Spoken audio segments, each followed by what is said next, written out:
New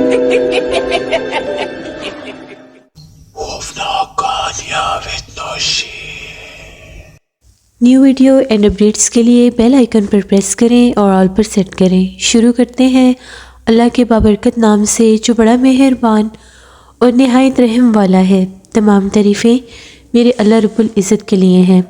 خوفناک کہانیوں کے معزز ناظرین کو میری طرف سے السلام علیکم۔ امید کرتی ہوں آپ سب لوگ خیریت سے ہوں گے، جہاں ہوں گے خوش ہوں گے۔ آج آپ لوگوں کے لیے میں بہت ڈرامنی کہانیاں لائی ہوں جنہیں آپ لوگ بہت پسند کریں گے۔ آج کی پہلی خوفناک کہانی حیدر شیئر کر رہے ہیں۔ حیدر کہتے ہیں میں اکاڑا کا رہنے والا ہوں اور آج آپ کے ساتھ اپنی زندگی میں پیش آنے والی بہت ہی زیادہ ڈرامنی کہانی شیئر کرنا چاہتا ہوں۔ آج سے 7 سال پہلے کی بات ہے۔ میرے 2 گھر تھے۔ جو میرا پہلا آبائی گھر تھا وہ کافی زیادہ پرانا تھا، تو اس گھر کو کچھ میں نے رینوویٹ کروا کے اس کو رینٹ آؤٹ کر دیا، اور ایک گھر میں نے اور خریدا تھا، وہاں پر میں اپنی فیملی کے ساتھ شفٹ ہو گیا۔ تقریباً 3 سال وہ گھر رینٹ آؤٹ رہا، تو میں وزٹ بھی کرتا تھا، اس گھر کا چکر بھی لگاتا تھا۔ مجھے اپنے کاروبار میں بہت زیادہ لاس ہوا۔ مجھے جو میرا نیا گھر تھا وہ بیچنا پڑ گیا، کیونکہ جو میرا پرانا گھر تھا اس کی قیمت بہت کم لگ رہی تھی، اور میرا جتنا نقصان ہوا تھا اس کی بھرپائی کرنے کے لیے مجھے اپنا نیا گھر بیچنا پڑا۔ میرے پاس اب رہنے کے لیے کوئی ٹھکانہ نہیں تھا، اور ابھی میرے حالات اتنے سٹیبل نہیں تھے کہ میں کرائے کے مکان پر رہ سکتا۔ تو میں نے جو میرا اپنا گھر تھا ان کو میں نے 1 ماہ کا نوٹس دے دیا اور یہ کہا کہ میں اپنے گھر میں خود رہنے کے لیے شفٹ ہونا چاہتا ہوں، برائے مہربانی آپ لوگ اس گھر کو چھوڑ دیں۔ 3 سال سے وہ فیملی وہاں پر رہتی تھی۔ بالآخر ان لوگوں نے میرے سے 2 ماہ کا وقت لیا، اور 2 ماہ کے بعد انہوں نے وہ گھر خالی کرنا تھا۔ وہ 2 ماہ جو تھے، جو میں نے گھر اپنا سیل کیا تھا، جس کے آگے میں نے سیل کیا تھا ان سے میں نے بھی 2 ماہ لے لیے تھے۔ آج فائنل اس فیملی نے اس گھر کو چھوڑ جانا تھا۔ ہمارے پرانے مکان میں ایک کمرے میں ہم لوگوں کا کچھ پرانا سامان بھی رکھا ہوا تھا، جس کمرے کی چابی میرے پاس ہی ہوتی تھی۔ میں وہاں پر گیا، سارا گھر خالی ہو چکا تھا، کچھ لین دین کے معاملات باقی تھے، وہ بھی کلیئر کر کے وہ فیملی تقریباً شام 5 بجے اس گھر سے چلی گئی۔ اب وہ گھر بالکل خالی تھا۔ 3 سال بعد میں اس گھر کو اتنی ڈیٹیل سے دیکھ رہا تھا، ایسے لگ رہا تھا کہ جیسے اس گھر میں 3 سال بعد نہیں بلکہ 30 سال بعد آیا ہوں۔ وہ گھر جب میں نے رینٹ آؤٹ کیا تھا تو میں نے اس کو پینٹ بھی کروائے تھے اور کچھ ٹھیک بھی کروایا تھا، لیکن 3 سالوں میں اس فیملی نے اس گھر کی حالت بہت زیادہ بدتر کر دی تھی۔ جگہ جگہ سے دیواریں اکھڑی ہوئی، جگہ جگہ سے پینٹ خراب ہوئے ہوئے، یہاں تک کہ فرش بھی اکھڑے ہوئے تھے۔ نہ جانے وہ لوگ یہاں پر کیا کرتے تھے۔ آج تک کبھی ایسا نہیں ہوا کہ کسی مکان کے فرش بھی ٹوٹ جائے۔ 3 سال میں انہوں نے میرے گھر کے فرش بھی توڑ دیے۔ کمروں کی حالت ایسی تھی کہ وہاں پر کھڑے نہیں ہوا جا رہا تھا۔ ایک عجیب سی بدبو پورے گھر میں پھیلی ہوئی تھی۔ دیواریں ایسی تھی جیسے جگہ جگہ سے کالی ہوئی ہوئی ہیں، جیسے وہ کمروں میں آگ جلاتے تھے۔ پتہ نہیں وہ لوگ کیا یہاں پر کرتے رہے۔ میں جب ان کے پاس کرایہ لینے کے لیے آتا تھا، جب کبھی دیر ہو جاتی تھی تو وہ لوگ مجھے ڈرائنگ روم میں ہی بٹھایا کرتے تھے۔ ڈرائنگ روم کی حالت ایسی نہیں تھی جیسی باقی گھر کی تھی۔ کچن کا بھی بہت برا حال تھا، جگہ جگہ پر کچرے کے ڈھیر تھے۔ ایسے لگ رہا تھا کہ 3 سالوں میں اس گھر کی کبھی شاید صفائی ہی نہیں ہوئی۔ میرا تو گھٹن سے برا حال ہو رہا تھا۔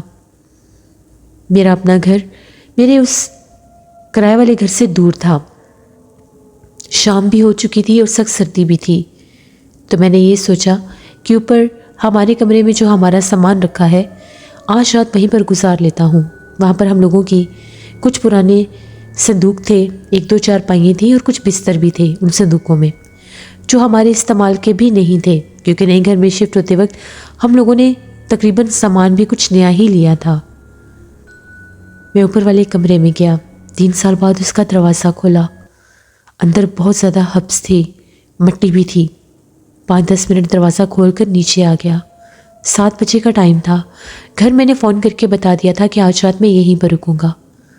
باہر ہوٹل سے جا کر کھانا بھی کھایا، کیونکہ میرا گھر کافی دور تھا اور میں پہلے ہی بہت زیادہ تھکا ہوا تھا، کیونکہ آج ہی میں دوسرے شہر سے آیا تھا اور اب دوبارہ واپس گھر جانے کی مجھ میں ہمت نہیں تھی۔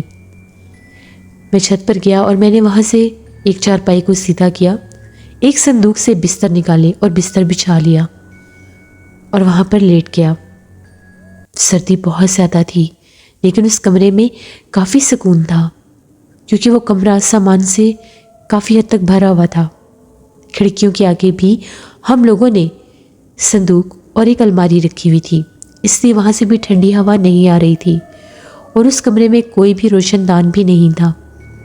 تو میں ایک کونے میں چارپائی بچھا کر لیٹ گیا، سگریٹ پیتا رہا۔ چائے بھی باہر سے پی آیا تھا، کچھ محلے دار بھی تھے، وہ بھی ملنے کے لیے آئے اور یہی بتا رہے تھے کہ بڑے عجیب لوگ تھے جن کو آپ نے گھر دیا تھا۔ 3 سال میں نہ تو وہ کبھی کسی کے گھر آئے، نہ ہی انہوں نے کبھی کسی سے بات کی۔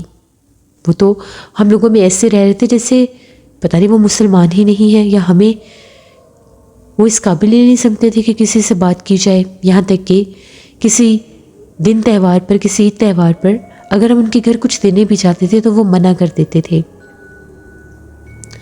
مجھے سمجھ میں نہیں آیا کہ جب میں نے وہ گھر رینٹ آؤٹ کیا تھا تب تو جو وہاں کا اس گھر کا جو بڑا سربراہ تھا، بڑے اچھے اخلاق کا، بڑے اچھے طریقے سے ملا، لیکن بعد میں جو علاقے کے لوگوں سے پتہ چلا وہ باتیں کچھ عجیب تھیں۔ ان کا یہ بھی کہنا تھا کہ اکثر چھت کے اوپر بھی آگ جلتی ہوئی نظر آتی تھی، اور وہ آگ کے نشان تو میں نے پورے گھر میں پہلے ہی دیکھ لیے تھے، اور جگہ جگہ پر وہ کچرے کے ڈھیر۔ نہ جانے وہ لوگ کیا کرتے تھے اور کیسے رہتے تھے اس گھر میں۔ انہی سوچوں میں گم پتہ نہیں کب میری آنکھ لگ گئی اور میں سو گیا۔ رات کے ہی میں نے کروٹ لی تو میرے چہرے کے اوپر ٹھنڈی ہوا کا جھونکا آیا۔ ٹھنڈی ہوا کا جھونکا اتنا تیز تھا کہ میں گہری نیند سے جاگ گیا۔ ایک دم سے میرا چہرہ یک ٹھنڈا ہو گیا اور جیسے میرے پورے جسم میں سردی کی ایک لہر دوڑ اٹھی۔ نہ چاہتے ہوئے بھی میری آنکھ کھل گئی۔ میری آنکھ کھلی تو کیا دیکھتا ہوں کہ سامنے کمرے کا دروازہ کھلا ہوا تھا اور دروازے کے درمیان ایک عورت کھڑی تھی۔ بہت قداور عورت تھی، مجھے دیکھ کر ہنس رہی تھی۔ چہرہ ایسے تھا میری بیوی سے ملتا جلتا، شاید اس کے روپ میں کوئی مخلوق کھڑی تھی۔ ایک دم میں اس کو دیکھ کر چونک گیا اور میرے منہ سے نکلا، کون ہے وہاں پر؟ یہ کہنے کی دیر تھی تو ایک دم سے وہ پیچھے ہٹ گئی۔ میں جلدی سے اپنے بستر میں اٹھا اور جا کر دیکھنے لگا کہ یہ کون ہے۔ یہ بھی نہیں سوچا کہ کوئی مجھے نقصان نہ پہنچا دے۔ باہر نکل کر دیکھا تو چھت کے برآمدے میں کوئی بھی نہیں تھا، پورا چھت خالی تھا۔ تبھی سیڑھیوں سے نیچے بھاگنے کی آواز آئی۔ جو کوئی بھی تھا نیچے والی منزل پر جا چکا تھا۔ میں سوچے سمجھے بنا نیچے چلا گیا۔ پورا گھر خالی تھا، کمروں کے دروازے جو میں بند کر کے آیا تھا وہ کھلے ہوئے تھے، اور ایسے لگ رہا تھا جیسے 2 کمروں میں میں نے باقاعدہ کسی کو گزرتے دیکھا۔ میں نے پورے گھر کی بتیاں جلا دیں، لائٹس آن کی، کہیں کوئی نہیں تھا۔ پھر 2 کمروں میں نے کس کو دیکھا تھا؟ باقاعدہ کوئی میرے سامنے سے گزرا ہو جیسے، کیونکہ صحن کی لائٹ جل رہی تھی۔ سیڑھیاں باہر کی طرف تھیں۔ گھر کا کونا کونا چپا چپا چھان مارا، کہیں کوئی نظر نہیں آیا۔ میں کچھ خوف زدہ بھی ہو گیا۔ جو ہی میں اوپر جانے لگا تو مجھے ایک دم سے ایسا لگا کہ جیسے کچن میں کوئی چیز گری ہے۔ باقاعدہ کچن کی طرف سے کچھ گرنے کی آواز آئی۔ میں ڈر گیا اور میں اوپر چلا گیا۔ کمرے کا دروازہ میں نے بند کیا تو ایسا لگا کہ سیڑھیاں چڑھ کر کوئی اوپر آیا ہے اور باقاعدہ دروازے کے باہر آ کر کھڑا ہو گیا ہے، اور مجھے بہت ڈر لگ رہا تھا۔ میں اونچی آواز میں مخاطب ہو کر کہہ رہا تھا کہ کون ہے یہاں پر، مجھے کوئی نقصان مت دو، میرا کوئی قصور نہیں ہے۔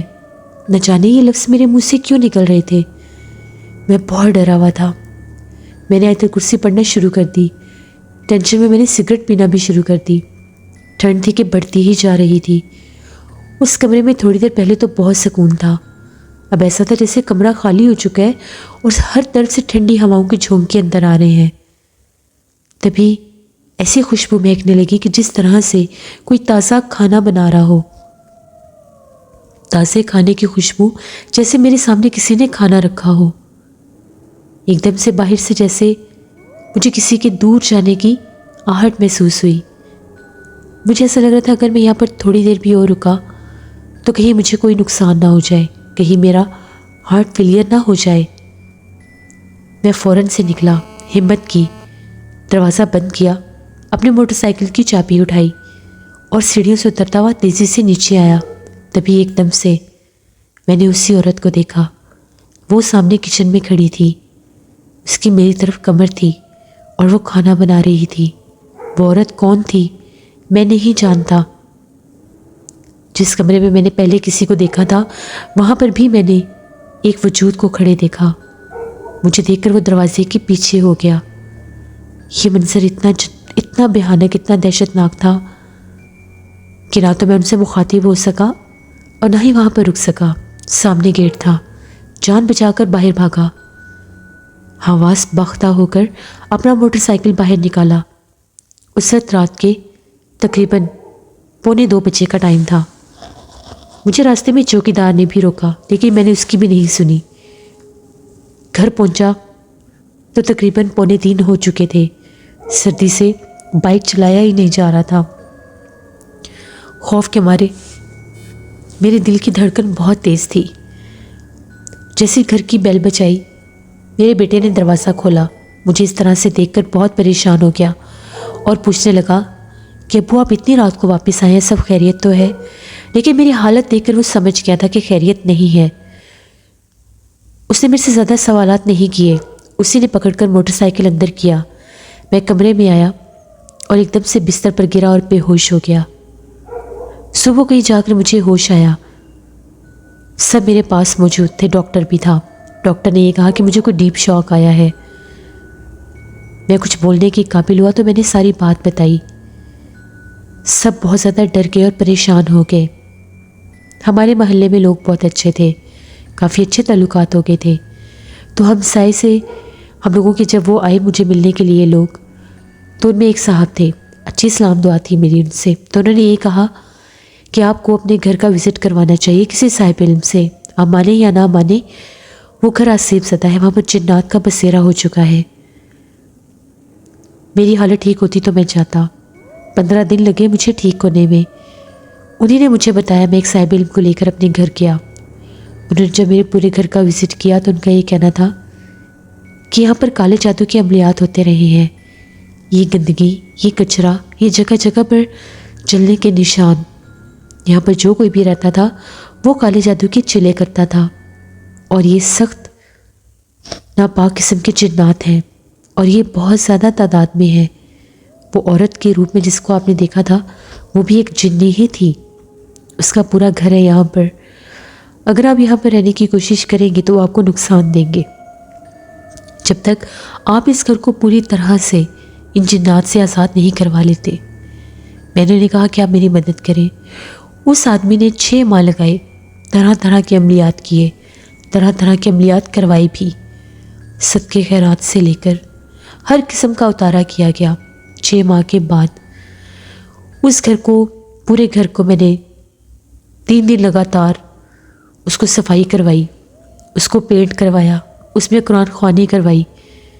اس کے بعد پھر صاحب علم کو لے کر آیا، پھر انہوں نے کہا کہ اب جنات یہاں سے جا چکے ہیں، اب آپ لوگ اس گھر میں رہ سکتے ہیں۔ لیکن ہم لوگ وہاں پر صرف 6 ماہ ہی رہ سکے۔ 6 ماہ کے بعد وہ اثرات واپس آ گئے۔